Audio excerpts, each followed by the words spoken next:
I'm going to show you a game which features a concept which maybe you've never even seen before, because both a white knight and a black knight are trapped in the corner. And let's see which knight is able to escape and which one not. The game is played between Irina Krush from United States and Polina Shuvalova. So finally, I'm paying a bit of attention to the women's section of the World Cup as well. Apologies, I would love to cover much more, but there are so many incredible games, I can't cover them all. Definitely, this is an incredible game, and hopefully we will cover more interesting games from the women's section. Let's have a look. Irina Krush opens here with 1c4. It's the English opening, e5, g3. And in earlier games we talked about the English opening. In most cases, black decides to develop a knight either to c6 or f6, but also the move c6. Very interesting move with the idea to occupy the center with the move d5. And white thinks, I'm going to be first. I'm playing here the move d4. And the idea is that if you do take with a pawn and white captures with a queen, now the knight cannot develop with gain of time attacking the queen on d4. So this is an interesting, somewhat slightly better opening variation for white. The move played by Shuvalova is very ambitious. She doesn't want to exchange the pawns, but advance it to e4, knight c3, attacking the pawn, and now black is about to strengthen the pawn chain, protecting the pawn on e4. So we get a very sharp fight in which black is trying to control the center with its pawns, and white is trying to challenge the base of the chain. Now, a typical move would be to play bishop g2, but obviously fianchettoing the bishop is not looking too great, in the sense that the bishop is standing there but not able to exert pressure on that diagonal. Therefore, white instead played here the move knight h3. Original way of developing the knight via the side of the board.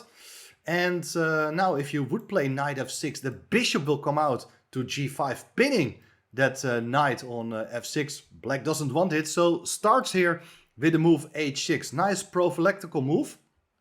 C takes d5, c takes d5, queen b3. Attacking the pawn twice with both the queen and the knight. Knight comes to f6. And now the knight comes to f4. This was the idea of white's concept. Now the pawn is attacked 3 times by the 2 knights and the queen.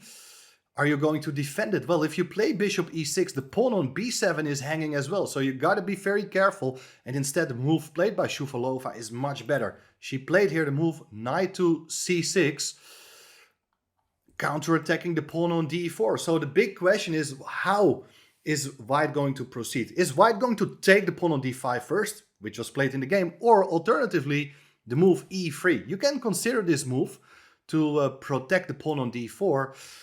Drawback is that the bishop can no longer be developed actively outside the pawn chain. And by playing the move bishop to b4, pinning that knight on c3, you're indirectly protect your pawn on d5. So this is looking quite okay. It was in fact seen in one game of Hjartarson against Hans Niemann, played in the Reykjavik Open in 2022. Black is absolutely fine in that case. If white is not able to win the pawn on d5, then black has a nice little space advantage with these pawns. But now let's have a look at the game's continuation. Krush went here for the move knight f takes d5, knight takes d5, queen takes d5. You're also intending to take the pawn on e4, so that's why black captures on d5 herself.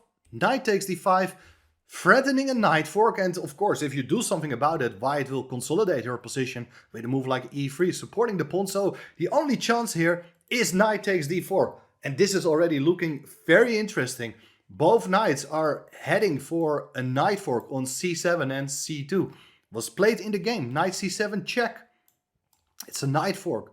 King goes to d8, attacking the knight. And here, very interesting moment, as capturing the rook first is the most obvious move. Was played in the game by Krush, but in some earlier game between Swedish grandmasters Tikkanen and Grandelius, white also played here the move bishop f4, getting the bishop out, because you're going to lose the rook on a1 normally. Let's say if you play here knight c2, king d2, knight takes a1, the king is somewhat more actively placed on d2, and having developed your bishop first, now after knight takes a8, okay, position is more or less equal still, but having this situation in mind, compared with what happens in the game, you will understand that bringing out the bishop is actually very important from white's perspective. Let's have a look now. Knight takes a8 was played, knight to c2, and obviously now the move king d2 is less attractive, maybe still playable, but after knight takes a1, white will have to work harder getting that bishop into play. Both knights are sort of stranded now, but it will be easier for black to develop. For instance, with a move like bishop b4 check, black seizes the initiative. Therefore, instead of king d2, white played the move king to d1, and there's knight takes a1. I like these kind of situations. This is something you may not have seen before, but it's interesting, tactical, sharp play. And both sides will try to evacuate their knight and trap the opponent's knight. So potentially this leads to very sharp play.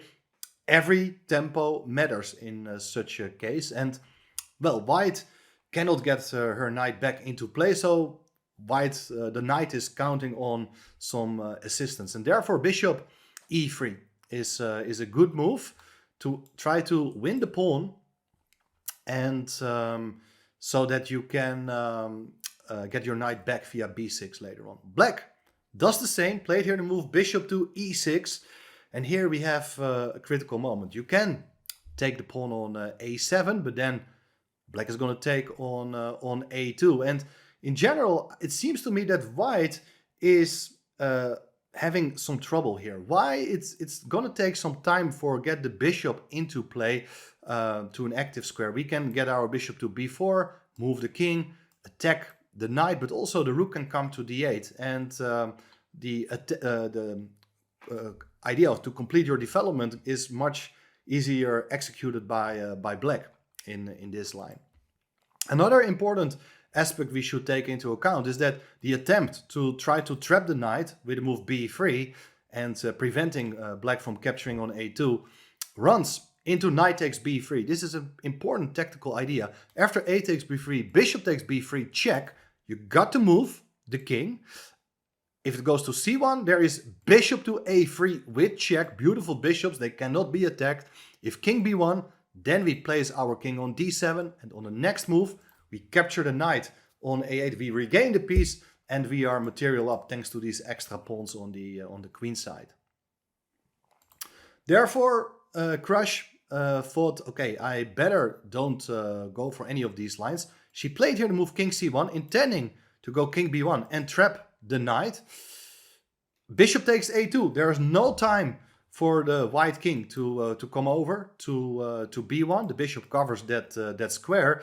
But one of the ideas, and why king c1 is actually quite a reasonable move, is that you can really try to bring your rook into the game via the d1 square. But Krush played here bishop takes a7, and this feels really slow to me. Instead, what white should have done is aim for piece activity. And that can be accomplished with the move bishop h3. That's a very nice move. The bishop covers these light squares. And for instance, if you would get your bishop out to b4 now, there's rook to d1 with check. If the king goes to the e-file, you can give another check. The king goes away, and now the knight can be rescued. This is a crazy position. Black is a pawn up, but things are not that simple, because thanks to this arrangement of your pieces, black is struggling to get its rook involved. And compared with the game, the white king is relatively safe because that rook is not able to attack the king. This is what white should have done. White played too slow here, decided to take the pawn on a7. Look at this. Two pieces of white and two of black are standing there in the corner. Nice symmetry visible here, but there is the move bishop to b4. So the bishop covers quite some squares. The king cannot do too much. If you would play here bishop h3, it was not played in the game. The critical line is king e7, attacking the rook with the rook, the knight in the corner, knight c7. And now, for instance, a beautiful line is knight to b3, king c2, rook d8, threatening something huge on d2. That's going to be game over. Now, If you would play here the move rook d1, aiming for the exchange of pieces, this is a critical line. It was not played in the game. We'll get back to the game very soon. But this is what I really wanted to show you. The key move here, how to win the game, is with the move knight a1 check. This is absolutely insane. You give a knight check in the corner. The point is that if you take that knight, there is rook d2 check. The bishop protects the rook, king to c1, and now you go bishop to b3, and there's nothing you can do against the mating threat of rook d1 with checkmate.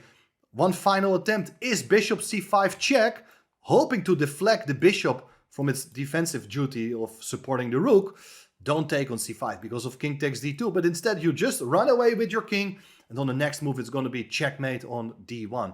That's a beautiful sequence. One final line I want to add as well is after knight a1 check, you don't have to take the knight in the corner. You may play king to c1, but there is bishop to d2 with check. This is sort of attack I've never really seen. It's very unusual having your pieces placed in such a way. After rook takes d2, now the knight comes back to b3. It's a knight fork on the king and the rook. King c2, rook takes d2 check, king c3, rook takes e2. Black is an exchange up and completely winning. So that's why it was very important for white, instead of taking the pawn on a7, to play bishop h3 and rook d1 as quickly as you can in order to generate some counterplay. After bishop takes a7, bishop to b4, bishop h3 not played in the game, as we have seen. Bishop e3 is played. So now if you try to attack the knight with king d7, there's knight b6 check. So better go to e7 with your king. There's no knight b6 check. In case of knight c7, there's rook c8 and the knight is pinned. It's also not looking great at all. So the knight instead goes to b6, but now it's rook d8.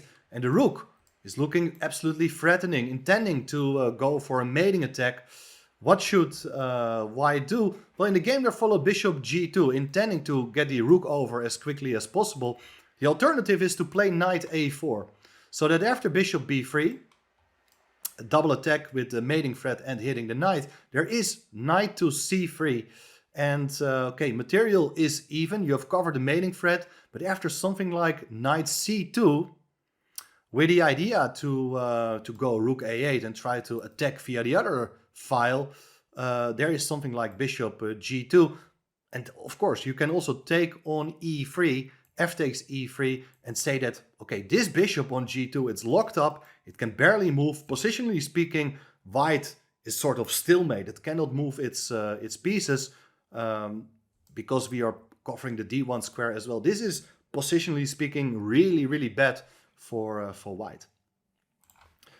Now let's see what happened in the game. There followed bishop g2, so you're attacking the pawn and preparing the rook to come over. First we give a check with a knight on b3, king goes to c2, and here Shuvalova played an excellent move. There is no way to let the rook infiltrate somehow. The knight covers the c8 square and the bishop covers the d2 square, but knight d4, excellent move. You're giving a check, and the main problem here is that after bishop takes d4, you take with the rook.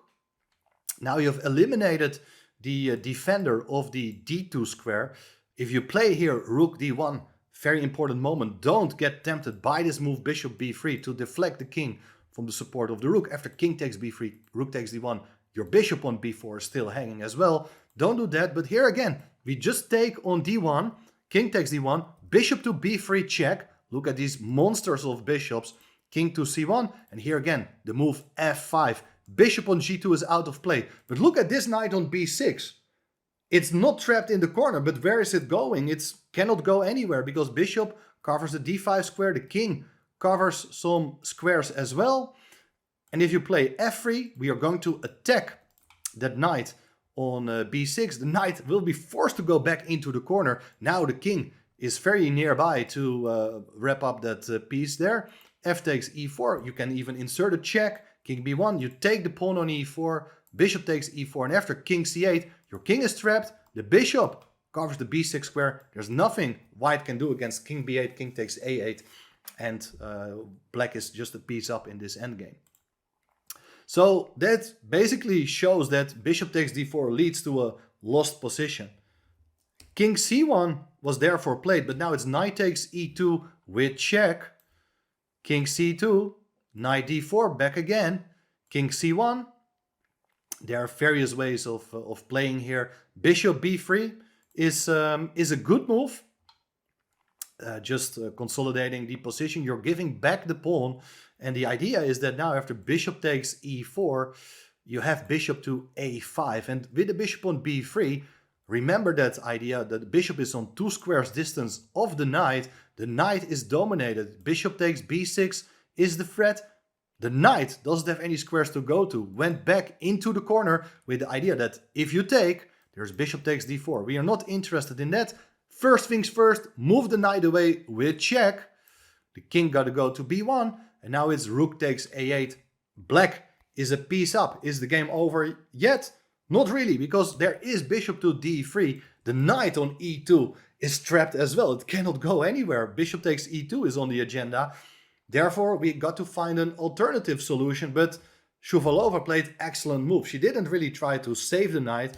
She played here the move knight c3. With the idea that it's a check. If you go away with your king, the knight will move again and black is just a piece up. So the only option is b takes c3. Bishop takes c3. Now black is a pawn up. But more importantly, rook a1 is a mating threat. Thanks to that bishop on c3. King got to go away. Rook a1. Bishop b1. Only move. And here black is completely winning. Because of that pawn on b7, which can be mobilized as well. You're not in a rush. White is running short of moves. The rook cannot join play. After f3, black improves her king. King f6, rook f1. Now the b4, the pawn goes to b4. Rook f2. But still, the rook can't do much on the second rank. Bishop a4, nice move. Rook e2. Bishop b5, hitting the rook. Rook a2. Now, beautiful move. I like to show you. It's the move b3. Attacking the rook, while after rook takes a1, it's b2 check. King goes away, and then we can capture the rook with b takes a1, and we get a new queen. Therefore, the rook went away to d2, hoping that there might be some sort of way out. But look, you're not interested in taking the material. You just continue with what you have been doing so far. King e6, rook is dominated, rook d8, b2, check. The king got to keep the bishop defended. And now, well, don't allow king takes c3 ideas. Just drop back with your bishop to f6 to hit the rook. And here, white resigned on account of, let's say, the rook goes to some square, let's say to b8 to attack the bishop. Well, the bishop was planning to move anyway. There's bishop takes, bishop a4 check. The king has to leave. And then it's rook takes b1 and it's game over. You're winning a piece. Absolutely incredible game. Something very unusual was seen in this game between two top players from United States and Russia. I hope you really enjoyed it. Thanks for watching this game, and then very soon much more coverage of the World Cup, and of course also a lot of more attention for the women's section. Don't forget to subscribe. Thanks for watching. Bye bye.